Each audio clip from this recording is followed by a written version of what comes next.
Hello guys, welcome to Aimas kitchen. இன்னைக்கு என்னம்மா நம்ம செய்ய போகிறோம்? இன்னைக்கு சூப்பரான ஸ்வீட் கார்ன் வச்சு நம்ம ஒரு ரெசிபி செய்ய போகிறோம்.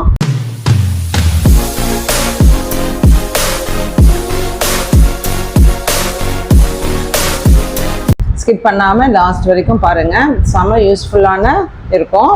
இந்த கார்ன் வந்து ஸ்வீட் கார்னை நம்ம தனியாக உதிர்த்தி வச்சுட்டு இதை நல்லா வாஷ் பண்ணி எடுத்துகிட்டு வந்துடுறேன். எத்தனை கார்ன் எடுத்துருக்கோம்? நான் வந்து ஒரு கார்னில் ஆஃப் கார்ன் தான் எடுத்திருக்கேன். சரியா, நல்லா வாஷ் பண்ணிவிட்டு அந்த தண்ணியை ட்ரைன் பண்ணிடணும். ட்ரைன் பண்ணிடுறதுக்கப்புறமா நம்ம வந்து இதை மிக்ஸி ஜாரில் போட்டுட்டு, மிக்ஸி ஜார்லேருந்து ஒரு துண்டு இஞ்சி, ஒரு விரல் சைஸ்க்கு இஞ்சி போட்டுக்கிறேன். அதுக்கப்புறம் சீரகம் போட்டுக்கிறேன். இப்போ தண்ணியெல்லாம் ஊற்றக்கூடாது. அதில் நம்ம இட்லி மாவு வச்சுருப்போம் இல்லையா, அந்த மாவோ இல்லை தோசை மாவு இருந்துச்சுன்னா அது ஏதாவது ஒரு மாவை வந்து ஒரு ஒரு குழி அளவுக்கு கரண்டி இருக்கு இல்லையா, அதை எடுத்து போட்டுட்டு நல்லா தண்ணி ஊற்றக்கூடாதுப்பா. தண்ணி ஊற்றாமல் நல்லா பிளெண்ட் பண்ணிடுவோம். நல்லா நைஸாக பிளெண்ட் பண்ணிட்டு வந்துடும். இந்த பக்குவத்தில் இருக்கும், சரிதா? இந்த கன்சிஸ்டன்சியில் இருக்கும்போது தான் நம்ம என்ன பண்ணணும், ரொம்ப குறகுறன்னு அரைச்சிடக்கூடாது. செம்ம அப்படி எப்படி இருக்குது பாரு, க்ரீமியாக இருக்குது பாரு, வெண்ணெய் மாதிரி இருக்குது பார்த்தியா? இதுலேயே ஒரு டேபிள் ஸ்பூனு மஞ்சப்பொடி போட்டுக்கிறேன். கலருக்காண்டி தான். அந்த பசங்க அப்போ தான் விரும்பி சாப்பிடுவாங்க. அப்புறம் நம்ம எடுத்து வச்சுருக்க தோசை மாவு, இது வந்து கொஞ்சம் புளிச்ச மாவாக இருக்கனால நான் என்ன பண்ணுறேன், அதுலேயே மிக்ஸ் பண்ணிடுறேன். சில பசங்க வந்து கார்ன் சாப்பிட்டா டைஜஸ்ட் ஆகாது அப்படின்வாங்க, குழந்தைங்களுக்கு கொடுத்தா. நீங்கள் இந்த மாதிரி ட்ரை பண்ணி பாருங்கள், சூப்பராக டைஜஸ்ட் ஆகிடும். பசங்களும் நல்லா விரும்பி சாப்பிடுவாங்க. கலர்ஃபுல்லாக இருக்கும் இல்லையா, நல்லா விரும்பி சாப்பிடுவாங்க. இந்த தோசை கரண்டி எப்பயுமே வந்து நம்மளுக்கு ஃப்ளாட்டாக இருக்கணும். இப்போ நான் காட்டினேன் பாருங்கள், அந்த மாதிரி ஃப்ளாட்டாக இருந்தால் தான் தோசை வந்து நல்லா நைஸாக நம்மளை போட முடியும், பேப்பர் தோசை மாதிரி. அதுக்குன்னு தோசை கரண்டி தனியாக அந்த இதிலலாம் ஷாப்ஸில் விற்கிறாங்க. அந்த மாதிரி கேட்டு வாங்கி நீங்களும் யூஸ் பண்ணுங்கள். இப்போ மாவு நல்லா எல்லாமே கட்டி இல்லாமல் நம்ம கலக்கி வச்சாச்சு. உப்பு வேணும்னா உப்பு செக் பண்ணிக்கோங்க, எனக்கு உப்பு போதும். அதுக்கப்புறம் இந்த பக்கம் கடாயில் வந்து நான் என்ன வச்சுருக்கேன், எண்ணெய் போட்டிருக்கேன். அதுக்கப்புறமா இதுக்கு நல்ல டேஸ்ட்டாக, இதுக்கு அப்டாக இருக்க மாதிரி ஒரு சட்னி செய்ய போகிறேன். அதுக்கு வந்து வெங்காயம் போட்டாச்சு, புளி போட்டாச்சு, நல்லா வதக்கிடணும். வெங்காயத்தோட கலர் சேஞ்ச் ஆகிற வரைக்கும் நம்ம நல்லா வதக்கிடலாம். இப்போ நான் பீட்ரூட் வந்து ஒரு ஆஃப் சைஸ் பீட்ரூட் தான் எடுத்திருக்கேன். அந்த பீட்ரூட்டை நல்லா க்யூப்ஸாக கட் பண்ணிவிட்டு அந்த வெங்காயத்திலே போட்டுறேன். உங்களுக்கே தெரிஞ்சிருக்கும் இப்போ நான் என்ன செய்கிறேன்ட்டு. பீட்ரூட் சட்னி தான் செய்கிறேன். இதுக்கு சூப்பராக டேஸ்ட்டாக இருக்கும். அந்த எல்லோ கலர் தோசைக்கு அது மாதிரி பிங்கிஷ் கலர், பார்பிக் பிங்க் கலரில் நம்மளுக்கு சட்னி கிடச்சதுன்னா பசங்க விரும்பி சாப்பிடுவாங்க. அதுக்கப்புறம் ஒரு 4 பச்சை மிளகாய் போட்டுக்கிறேன். உங்களுக்கு இந்த இடத்துல வந்து காஞ்ச மிளகாய் வேணும்னா காஞ்ச மிளகாவும் போட்டுக்கலாம். நான் வந்து பச்சை மிளகாய் போடுறேன். அதுக்கப்புறமா நம்ம வந்து தேங்காய் போட்டுக்கிறேன். தேங்காய் வந்து ஒரு 2 பத்து தேங்காய் தான் போடுறேன். இது தேங்காய் துருவலும் போட்டுக்கலாம் நீங்கள். நான் வந்து தேங்காய் ஸ்லைஸ் பண்ணி போட்டிருக்கேன். போட்டுட்டு அதுக்கப்புறம் வேர்க்கடலை இருக்கு இல்லையா, வேர்க்கடலை வந்து ஒரு டேபிள் ஸ்பூன் போடுறேன். வேர்க்கடலை போடும்போது தாங்க அது அப்படியே சூப்பர் டேஸ்ட்டாக கிடைக்கும் நம்மளுக்கு.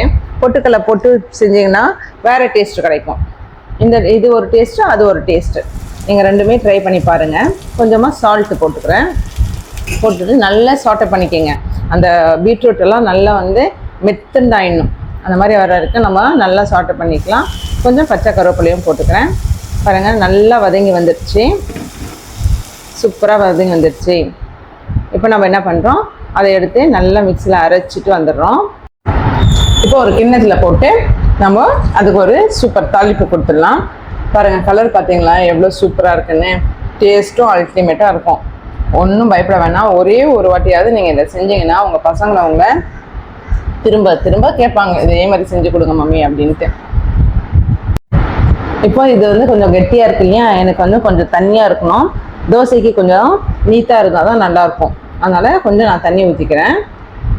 ஊற்றிட்டு அதுக்கு ஒரு நல்ல தாளிப்பு வந்து கடுகு, சீரகம், காஞ்ச மிளகாய், கருவேப்பிலை போட்டு நல்லா ஒரு தாளிப்பு கொடுத்துட்டு அதுக்கப்புறமா நீங்கள் கிளறிட்டு பரிமாறிடலாம். இந்த சட்னி வந்து நீங்கள் வெறும் தோசை கொண்டு இல்லை, இட்லிக்கும் சூப்பராக இருக்கும்ப்பா.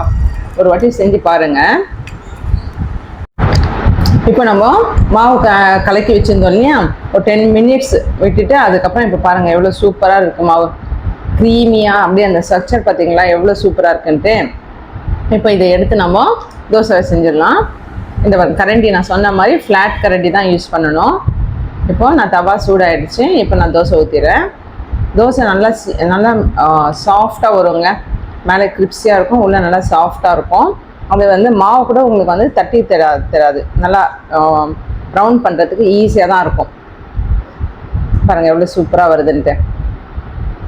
கண்டிப்பாக ஒரு வாட்டி ட்ரை பண்ணுங்கள். ஸ்வீட் கார்ன் சாப்பிடாத பசங்களுக்கு நீங்கள் இந்த மாதிரி செஞ்சு கொடுத்தீங்கன்னா அவங்களுக்கு தெரியாது, அவங்களுக்கு ஸ்வீட் கார்ன் போட்டிருக்கீங்கன்னே தெரியாது.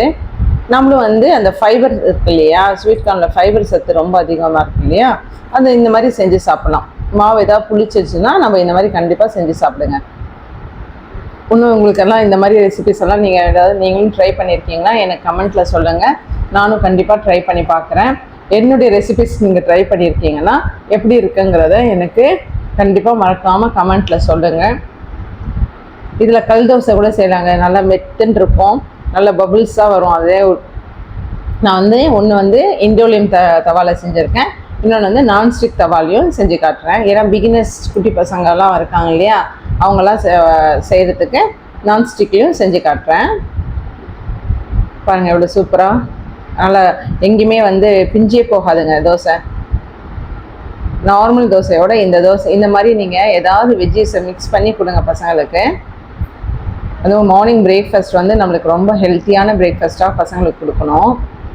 இதில் உங்கள் இஷ்டம்தான், நீங்கள் நெய் போட்டுக்கலாம், நல்லெண்ணெய் போட்டுக்கலாம், இல்லை தேங்காய் எண்ணெய் போட்டுக்கலாம்.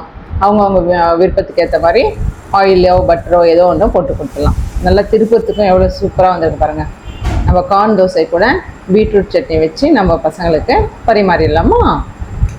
வாங்க சாப்பிட்லாம்.